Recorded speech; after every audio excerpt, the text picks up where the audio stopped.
David Licauco kinilig nang sabihin kung sino nga ba ang inspirasyon niya sa pagkakapanalo sa nakaraang liga ng basketball.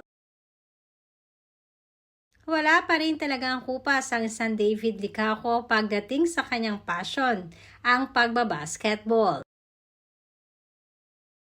Madami nga ang napahangang mga netizens nang makitang muli ang tikas ni David sa paglalaro ng basketball.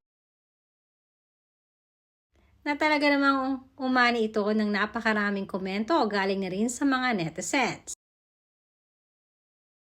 Para sa hindi nakakalam, isa si David sa mga star basketball player ng LaSalle St. Benilde in the year 2010. At kahit nga noong college pa si David ay talaga namang hindi matatawaran ang galing nito pagdating sa loob ng court. Kaya naman itong nakaraan na Sports Fest ay natanong si David kung ano nga ba at sino nga ba ang inspirasyon niya pagdating sa pagkakapanalo nila sa liga ng basketball. At sinimplihan lamang talaga nito ang sagot.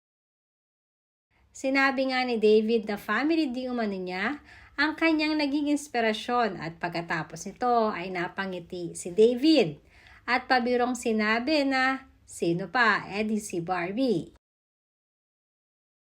Kaya naman ang makinig ito ng mga reporters ay talaga namang kinilig din sa half-meant na birong ito ng pambansang Ginoo. At maging si Barbie ay hindi rin napigilang mag-tweet at magbigay ng reaksyon sa pagkakapanalo ni David Licauco. Na kahit di umano emoji lamang ay sinasabing may ibig sabihin ito para sa kanilang dalawa.